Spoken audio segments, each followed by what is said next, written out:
the 10-man Canadian Arctic Bell Tents. This is a tent used for the Canadian military. It's seen a few different flavors and variations over the years. And the reason I decided to make this video is, to be honest, well, I didn't see any video out there that really sort of went through what this tent is all about in depth. And it's not the sort of thing that you can find set up at any sort of camping store.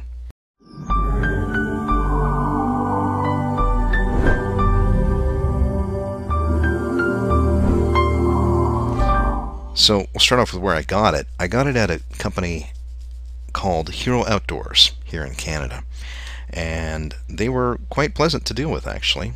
As you can see, they've got quite a variety of tents, and this particular model is on the cheaper end. The one that I got didn't come with the white liner. I would have loved to get that with the tent. However, it just wasn't available at the time.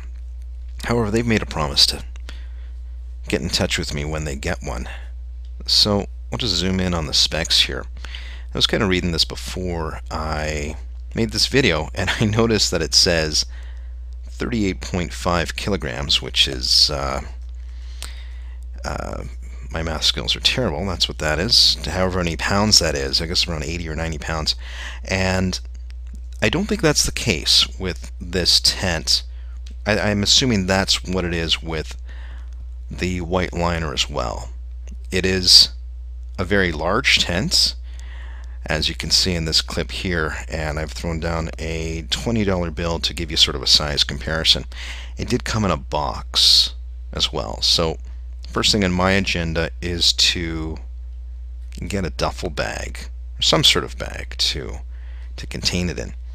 This is not a bug out tent. This is not something you would take to bug out with. This is more of a, well, I guess we'll call it a central command tent. I've got two styles of camping. One style is, we'll say car camping, where you unload your car and you set up. So this sort of tent is good for, you know, big events where there's multiple things going on, and it could be a good central place to have your first aid station. It'll be great for ice fishing. If you go out with a few of the boys, you throw this on the back of the sled, or if you're car camping in the wintertime, because it is unbelievably warm. It does come with a chimney stovepipe hole, which is something I've made use of, and I'm very happy with the size. Very happy with the size. It's a little tricky to set up. Did a sort of a test setup to see what it's like, and it was a lot bigger than I thought it would be. You know, we can see that it's got a 16 feet diameter by 8 feet high, and 3 feet walls. And that doesn't sound very big, 3 feet walls, but believe it or not, it's very, very cozy in there.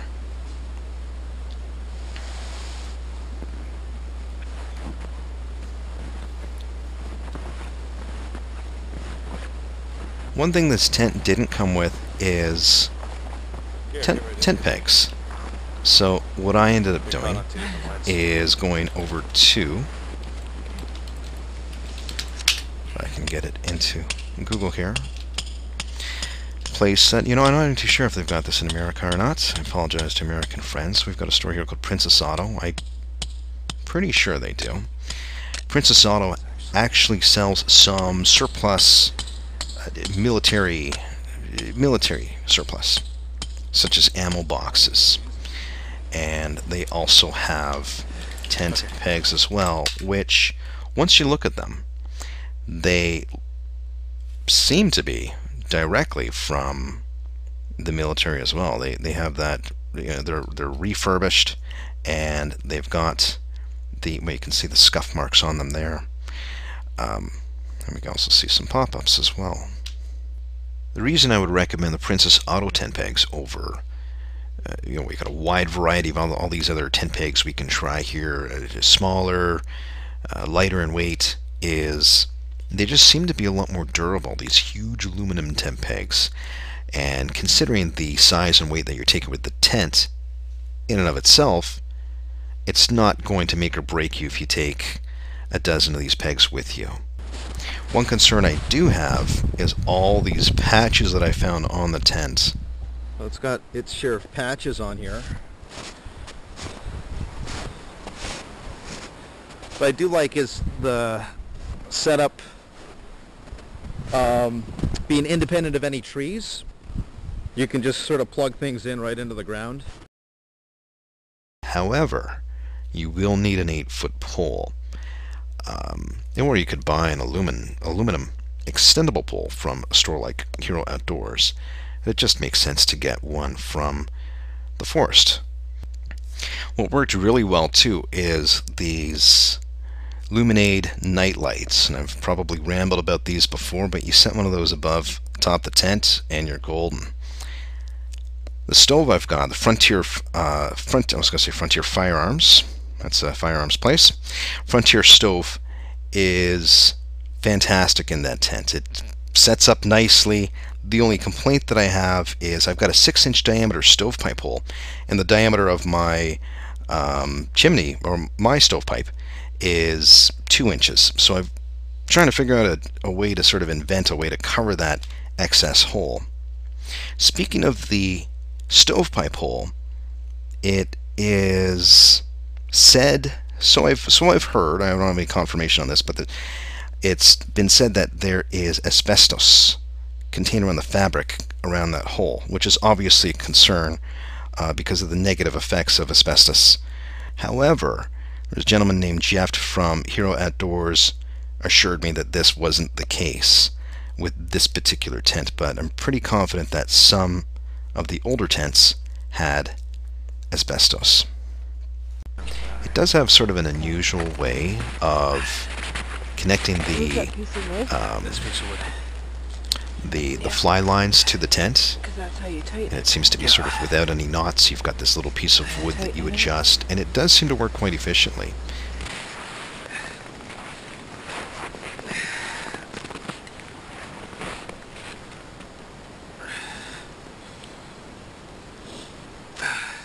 Is that good? Yeah, that's good. Well, you tell me. That looks pretty good.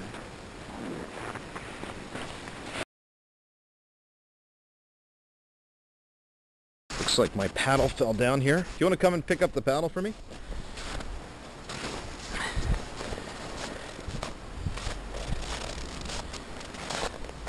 Since you're a woman. It dawned on me when I was thinking about all the work. The front entrance, you're also going to need a 4-foot hole as well. I've used a paddle, and I thought, well, if you're paddling anyways, then you've got your front entrance pole. But what kind of person is going to put an 80-pound tent in their canoe and have a paddle available for the front entrance? So, you know, unless you've got a bigger boat and you're lugging this thing along in your big boat, then that makes more sense. But a 4-foot paddle worked excellent for the entrance. If you are using one of these tents in the wintertime and you have a stove, ventilation is extremely important. Speaking of the entrance, I do love the entrance, how it opens all the way up. It's very open. Well, I don't want to sound too kumbaya here, but it's you know, very opening, very, you know, it opens wide up and it's very spacious, that entranceway. The particular model I received had the zipper cut right out of it. So I get some. It was broken, so I suspect they cut it right out.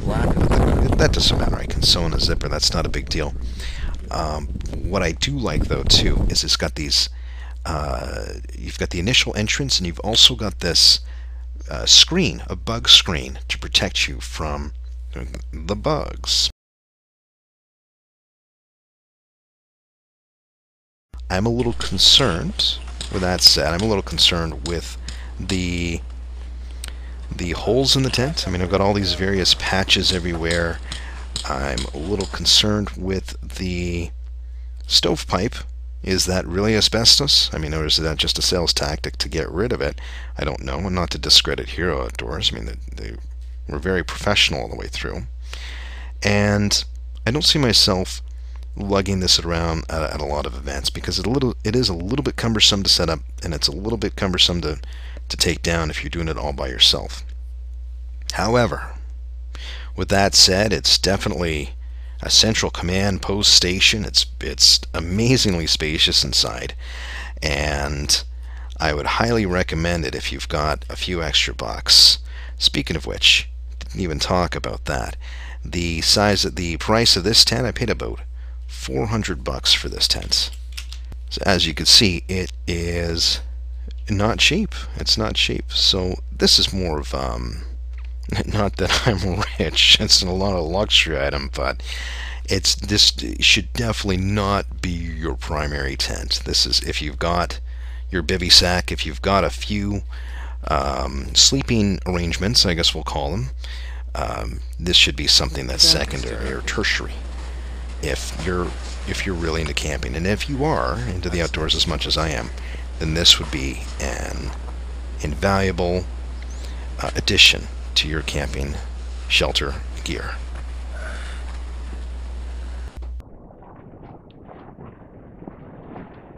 Oh yeah, this is crazy.